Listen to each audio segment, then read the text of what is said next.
All right, welcome. This is Dynasty, the podcast show. I'm your host, Ira Bush. It is a very hot day out there. Walking up the street, I got a whole wet bag under my neck, under my. I don't even think it's on my arms yet, on my chest. So y'all just gotta stay hydrated out there. I just want to say thank y'all. And I'm appreciative to everybody listening. I'm very grateful, very thankful for just being able to speak and communicate with you all like this. So let me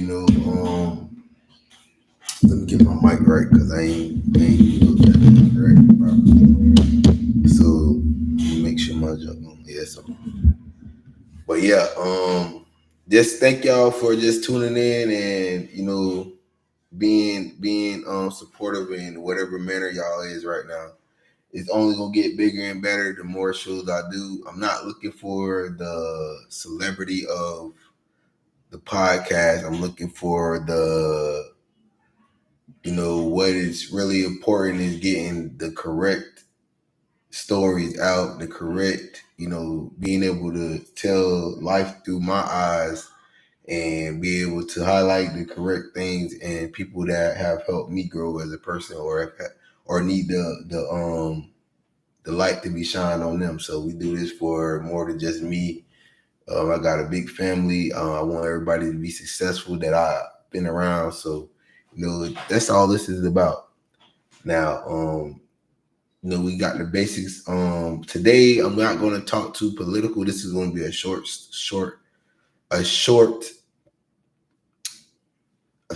episode. Probably be 30 minutes or less or something like that. So I don't really have nothing much to say. The reason why I do this show is to really to keep people informed on the changes that are happening right now in the current. We have a lot of manipulation with spell work. With when I say spell work, meaning people writing documents in the English form.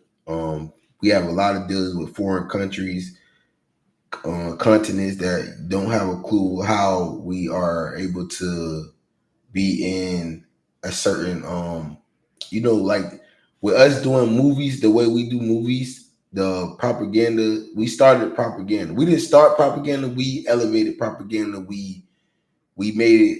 America was built off propaganda. It was elevated from propaganda. You just think back, they started doing the when they formed gangs, when they did the mob and all that stuff in the early whatever hundreds, 1900s, I would say, when they got really popular, and then they started playing it out in the movies. And our movies are very worldwide. Everybody emulates how we make a splash on the screen. Now, I do judge.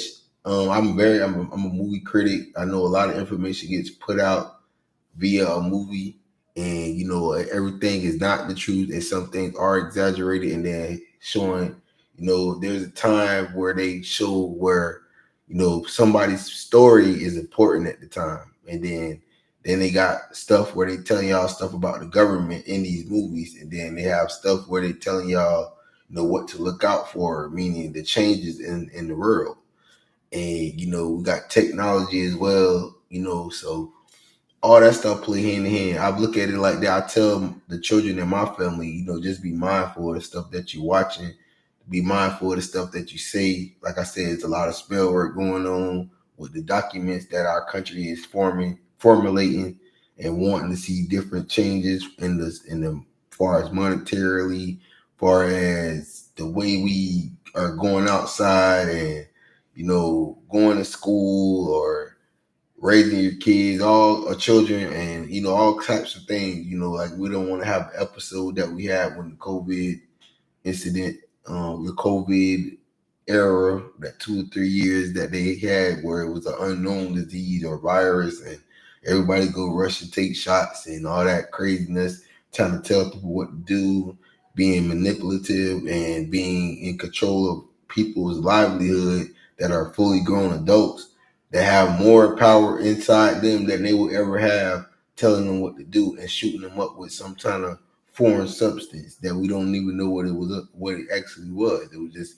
go take a shot. And then they got the flu shots, all these other things that come around. I talk about this stuff all the time. So, don't be the sucker to go and just go fall in line because you want to travel again. Everybody's able to travel now. It don't matter if you took the shot or not. So everybody who took the shot look goofy as fuck. That's how I look at it. I'm not. I definitely. You know what I'm saying? Like, also, I don't talk everything personal and that I had to go through to not be considered a high. I won't say I'm a perfect person, but I ain't stealing it. I'm not stealing any money from nobody. You know what I'm saying? I'm not that. That's not what I'm doing. So, but I would go get something to eat if I want something to eat because y'all making it that hard for me already. They talk about people losing health care and food stamps and all that. They've been made it hard for being Black African men to even eat if they're by themselves. And then they want our women to be on these obligated things like food stamps just to put food in their mouth because they want us felonies or us in prison and all that stuff that I talk about on a regular. This is how United States was formed. This is another day of modern day slavery. If you recall when the discoverers in the 1500s and 1400s came to America, they did not. All they seen was blackface and natives. Like natives was black as the Africans. They just were intertwined with some of these natives that are intertwined with Europeans, but it was on some raiding the villages, and you have some, that one anomaly of silk long haired female but dark skin still when it was raiding these villages, and it was not. It wasn't. These people were kind of ostracizing their family for being caught. This is the story that I'm trying to tell everybody. I already kind of know what it was. Like the village went against these females or men who were born just because they looked a little different. So now that's known in the wildlife. That's studied in wildlife. When you were born with lighter skin and not looking the same as everybody, you're ostracized. That don't mean you're weak. You know what I'm saying? That means something happened in your DNA where you were changed. And that's what happened over time. There were still strong 100% African descendant beings in the what we call United States and Canada. Not even call Canada. I'm just gonna talk about the United in North America in itself because I'm still in America. So when they talk about these things, and I can tell you they glimpsed over this information, so sometimes I won't even remember this stuff that I'm spewing out right now. But it's like, but I can't type in. My grandmother is alive and well. She's strong and very, very sharp when it comes to telling the story about our relatives and what she know. And my mom, it's the same thing with her. She can remember a lot sometimes just by the emotion that she's feeling at the time. So, they're very good storytellers. They were around the older generation. My grandmother is considered the elder in her generation, and my mom is in the middle. So they both got a lot of information. And I'm not trying to say that I don't want them to be targeted. They still hating on them spiritually, and America is messed up because they don't know how to help their strongest beings on this planet. So shout out to my grandmother and my mother. And one of my grandmothers I already sent it, and she was just as powerful, and she was a great. When I say she could have been an actor, let's just put it like that. Me and my cousin, I was like, he was around her a little bit more, so she'll tell a story over and over. Like it'll be like days. She'll tell a story over and over, like 1 or 2 days. Then she'll switch it up to a whole new story and tell it over and over. I think she just didn't want us to forget. So my cousin Mike, not to put him out, but he remember all the stories because he could sit there and listen. I would be there, laughing with her. Like, grandma, you okay? Like, I'm a helpful grandson. Like, I never went against my grandmother ever.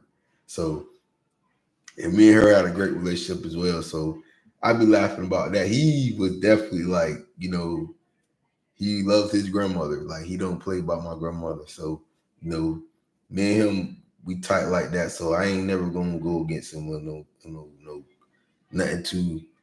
Like it's life. So we all grown up and adults. So everybody got their own set of friends, their own way of thinking. So I look at it like she was that powerful. I could still see her through people walking around in this realm now. That's how powerful she is. So I don't even Like the way I am, my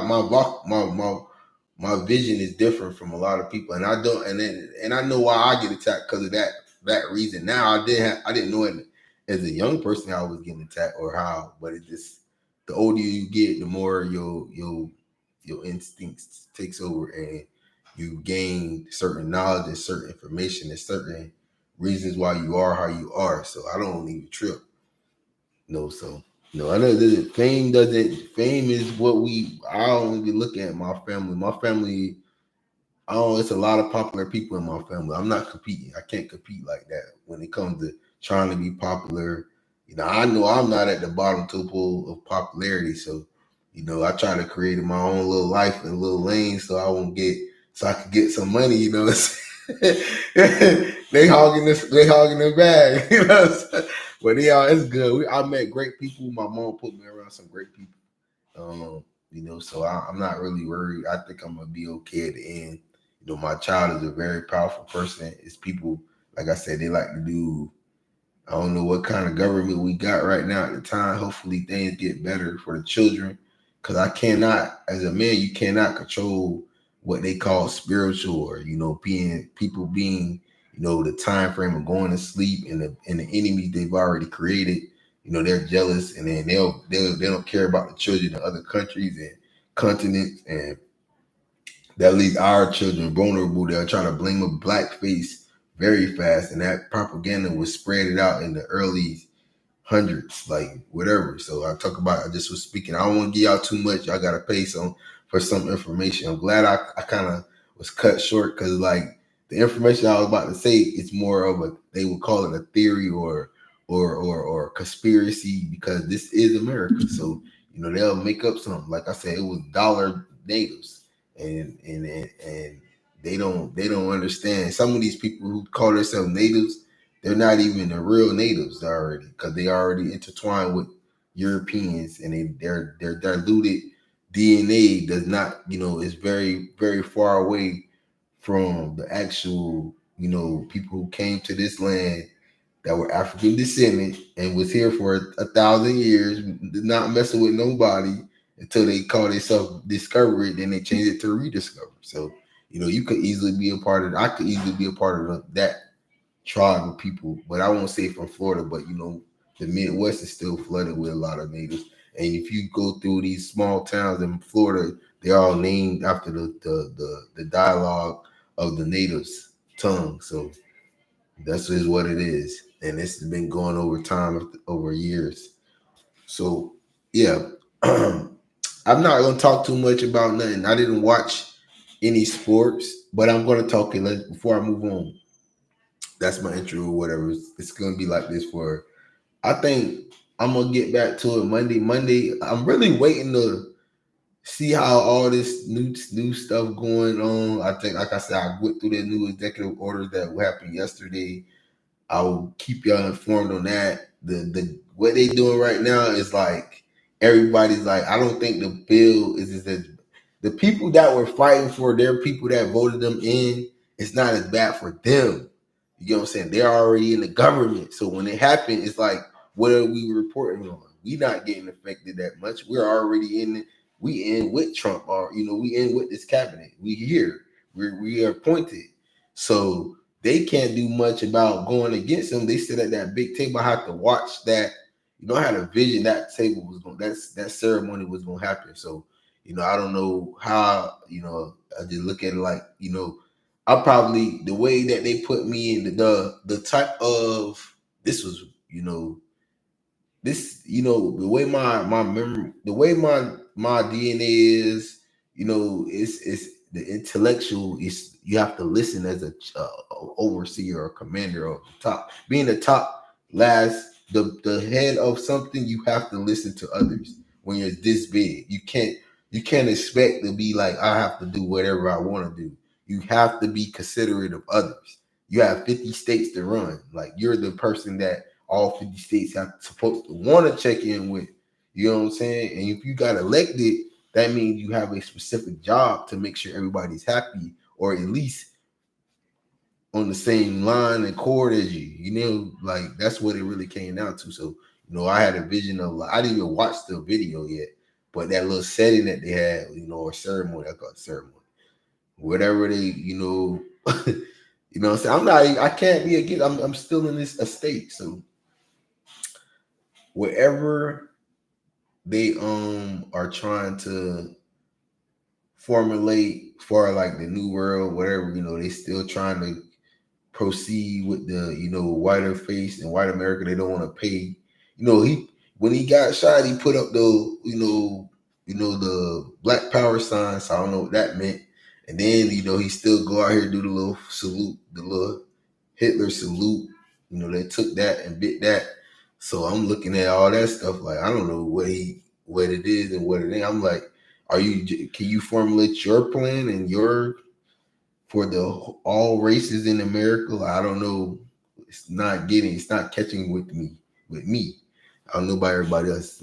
I'm trying to figure it out so I don't be at the loop of the new. So yeah, that I gotta watch. When I watch that, then I'll go back into like really like the political side. It ain't really no story that I'm minding. All these stories are straw man stories right now. I don't have no time to report or talk about them. Now, that's it for politics. That's it for my intro. Moving on to community outreach. Now, we won yesterday. I like to break down the game, the whole centralized of the game. Okay. First and foremost, besides the fourth quarter, I don't know what happened. We did great on defense. The refs that we have at this in this youth league is I know I'm not being funny when I say this. Like I've been in this community, I've been in the Palm Beach community coaching. This is some real life stuff.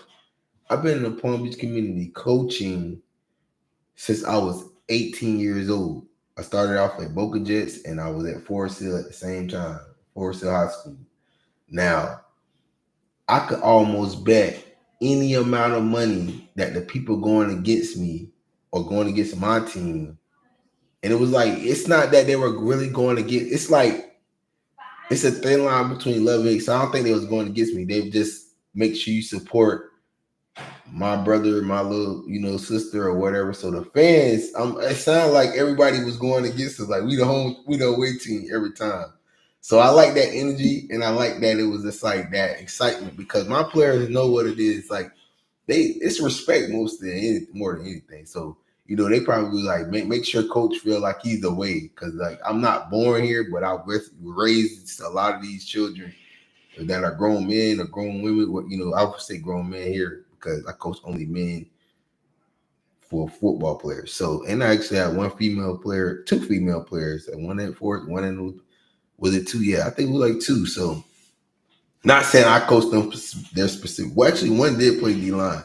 So, that was late. You know what I'm saying? So, I'd be laughing. And then I was junior varsity. So, I think I did coach both head coach and but yeah, like the way I look at it, the way I see it is like they probably that's like one of the funny things they do is probably like their little brother or little cousins out there playing, and it could be a former teammate as well because I went to school for a year or two here as well. So year and a half, I think it was year 2.5 years I went to school out here too. So I was there for a long time, like half and half. But I do not choose where I'm rooted at over where I worked at. This is basically where I work. This is where I influence.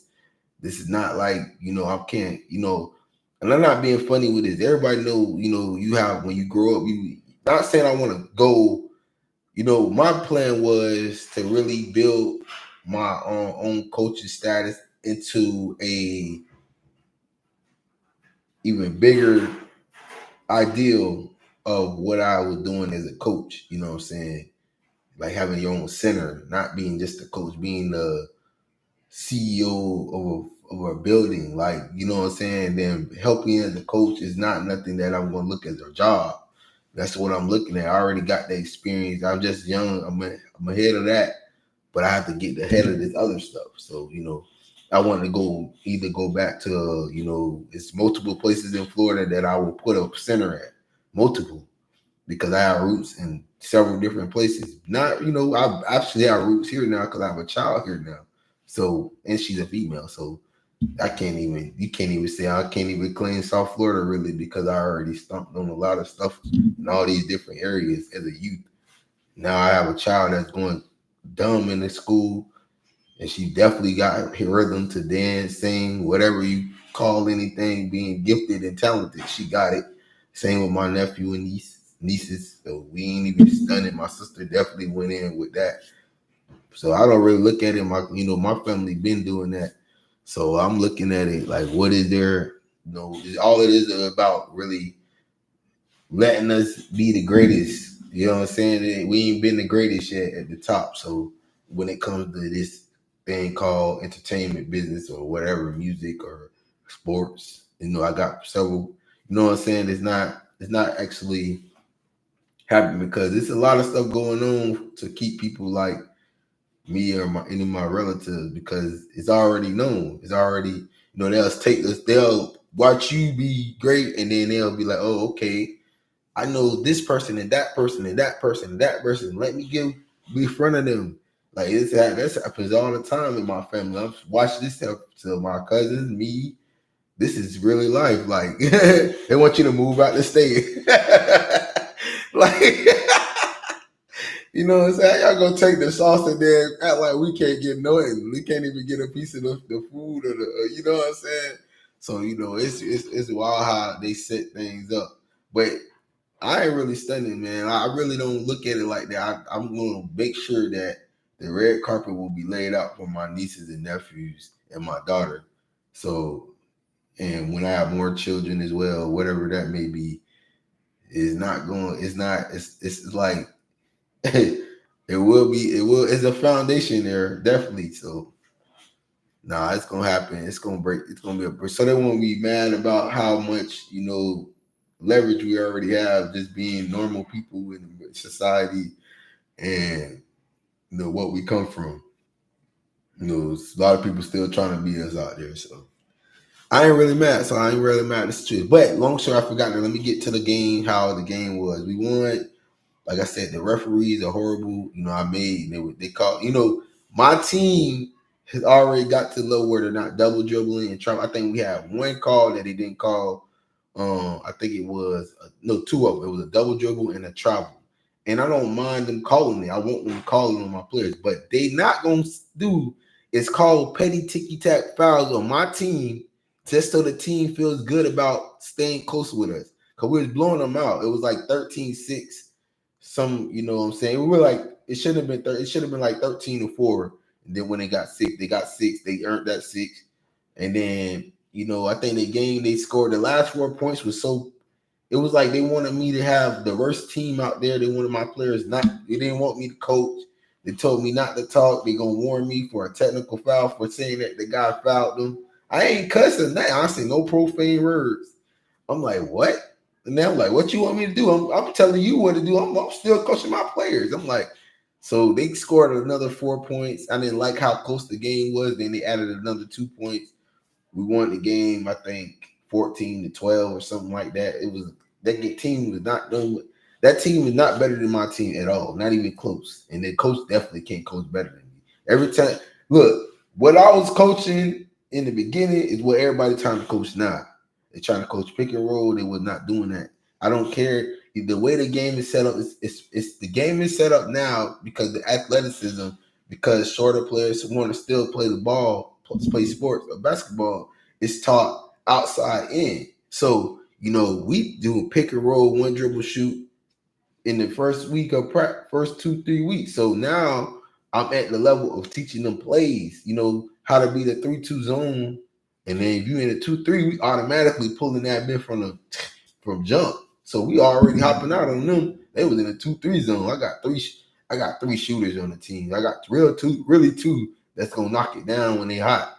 So I look at it like that. It's like, yeah, you gotta watch, and it works out every time. I expected to beat that team. I'm mad it was that close, but it was just like we got the referee. This happens to me all the time. Just because he gonna tell me this is what he told me in the game.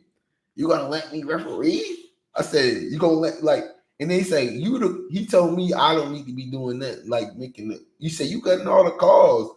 I say that's why I coach. I know the rules. Like you ain't finna just pull on. You know what I'm saying? Why do you think I'm coaching? Me and you basically, you have a job of making sure things are not getting, people are not going above, not bending the rules. You know what I'm saying? The coach, you try every little thing to sometimes a pick might be an illegal pick, and coach might clap up an illegal pick just based off setting the tone and being aggressive. You know what I'm saying? But you have to call the whistle and say, hey, that was a legal pick. You know what I'm saying? So I'm looking at it like that's what the difference between the coach and you got to know the game if you're sitting there watching it, trying to referee. You actually have to have the ability to know the rules of the game when you're a referee. Now, coaching is a little bit different because you have to have the ability to motivate. If you don't have the ability to motivate, you cannot coach. If you cannot speak their language and get them to understand what this and that is and get them to execute, you're not a good coach. Hang that whistle up, go over here and study those rules, and then you sit there and run up and down and try to monitor the game in that way. But you got to have that real ability, and I know I got that ability. I'm not stressing that. So you telling the wrong person I was about to go in though. Well, that was too funny though. We won. It's gonna be the next week. Okay, I sat back and watched the second game. Both of them teams are 3-1. The team, they didn't have their best player. The team that was ranked number 1 going in yesterday. They beat that team before they 1-1 against each other. But they missing it felt like they were missing 3 of their star players, 2 or 3. It felt like 3. They might have been too old because they was pushing the line of looking like they all was over the age of 12.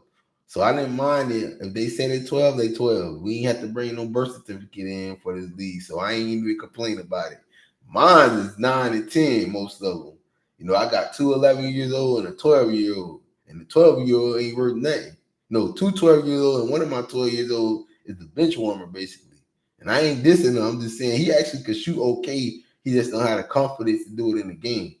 And he's a little bit short. My 9 and 10-year-old, they gonna be elite. They gonna be high level. You feel me? So I got an 8-year-old as well. So I don't know if his birthday happened in the summer, but he was 8 when he started. But I look at it like that. They gonna be young. If I keep this unit for 2 more years, they're gonna be in the same division for the next 2 years. You know what I'm saying? My nephew gonna be 11 by then. He's gonna be. He actually got his first 2 points yesterday. His thing is he overthinks and he got to get more reps. So I'm just gonna use a family member as an example. He's athletically, he's very high level already. He's not an athletic person. He's taller than his class, or he's at the height of being the tallest one. He's still above everybody when it comes to his height. He's gonna be in 4th grade. He's got 2 more years of and then this year I'm having him in football. So I'm hyped about that. And he's going to play quarterback and free safety. He's going to be he's playing in the back end. He's not. What they did to me is that we had a weight limit. So the first year I made when I bumped up when I went to varsity flyweights, which would be this is basically a year I was on varsity flyweights. I know. So first year I was on varsity flyweights, I was 8. So it's 8 and 9. This is the age group where 8-year-old me played O-line, D-line for sure. I started both ways my second year of playing. This will be considered my 3rd year. Now, my 3rd year, I know I told this story several times already, but I was going to play again on varsity flyweights. And, my coach was like, this coach know my grandfather. So, I was going to be, the whole staff knew my grandfather. So, when it comes to me getting a position of that I wanted to play was linebacker, and I definitely probably would have got a chance to run the ball if I, just my athletic ability was kicking in. It was my height, my weight, it was kicking. I was still a little bit fast. I was right at the cuff of being the biggest and the strongest. I was the biggest and the strongest on the team. Definitely that second year. I wasn't even captain on that. That would have been my 3rd year playing. So, and we had a loaded team. We would have won the championship. I was there. That's for sure. I remember it like it was yesterday. They took me off that team. and put me on the JV Mighty Mites, which is 11-year-olds and 10 years. I think it was 11 and 10-year-olds who would have been considered. I think was I 10. 3 years. It was my third year. 7, 8, 9. It was my third year. So when I went up to JV Mighty, I was youngest on the Mighty Mites, but they had a junior varsity. So it was because of the weight. It wasn't unlimited. So if I had an unlimited, it's okay. It worked out. It didn't work out because we would have won a championship. We had to play St. Pete, Gibbs. Them two teams was loaded every year. And I remember like it was yesterday. I want to say they made the flyweight team I was supposed to be in. The varsity flyweight team I was on. We had everything but the line depth was not as good. They had an okay line, but it was missing me. And I definitely would have helped on defense as a linebacker because that's what they was going to play. And they wouldn't get shit. I was smacking everything for real. Still on JV Mighty Mites too. So it was like, I was a half step slower on JV Mighty Mites, but not meaning like I didn't play my right position. I had to play line again. And, that's why I just ended up staying there. And then when I went to high school, I tried to play linebacker, but I was in they wanted to belittle me, and I didn't even really catch it. I was out working half of the team. If not, I was in the top 10 is working out. So I was like, shit, I barely started working out to the 10th grade.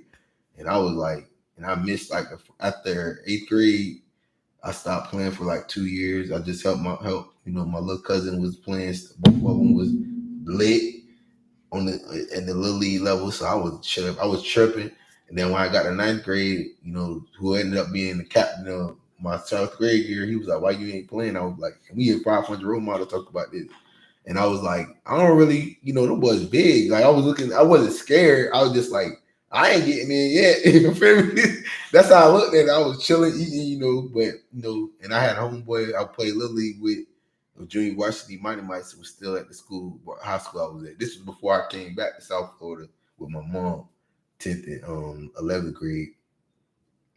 But I was on some, I just had to pay attention to the game because you don't want to go out there. In football, you got to use your mind to even get an advantage because it's all of us that have. If you have the one track mind to go crash out and use your head only, you would not last long in football. You would not last in football. You have concussion issues. You have to learn proper technique. You have to play people your age and weight in the beginning. Now, high school, it's a cutoff limit. If you are short, small, you better play a skill position. I don't care how slow you is. Now, me, I barely, I was so talented technique-wise as an O-line and D-line, I stuck with my position. Like, you could play high school at the size. I don't care what classes, and I played at a I didn't mind playing at the rink. Like I wasn't intimidated by that. We played big schools. I played, when in my 11th grade year, I played only a couple games varsity. And we played we had the toughest schedule was at the end of the year. They had the wire game. I want to say it was 2 games I played. I was on the roster for 4 of them. I want to say that it was 3 games. And the one game, it was Spanish River, I think. Spanish River, the Wire, and it was another team. And that was my 11th grade year here in Palm Beach. And, that was a development year. I wasn't tripping about that. I was focusing on learning the game for real. I came cap to y'all. And when I scrimmaged against varsity that year, the boys was not that good to me. So, I wasn't never, I just had a coach that was hater. He when that guy's fake nice, when he's fake nice, and I had one of them head coaches like that, it's been exposed already. He didn't last that long as a head coach. And I'm not even dissing him because one of his stepson and his son, I never had an issue with them, there's knowing them, what I'm saying? This is only talking football and coaching. I'm a high ranking coach. This is talking strictly coaching. I don't know what they do in their real life, but I know as an older person that I'm not finna sugarcoat nothing for nobody. That's for sure. So that's how that went, and a lot of those, I can speak on this stuff because I'm ain't nobody really, that's a teammate that's really high level as a basketball coach already.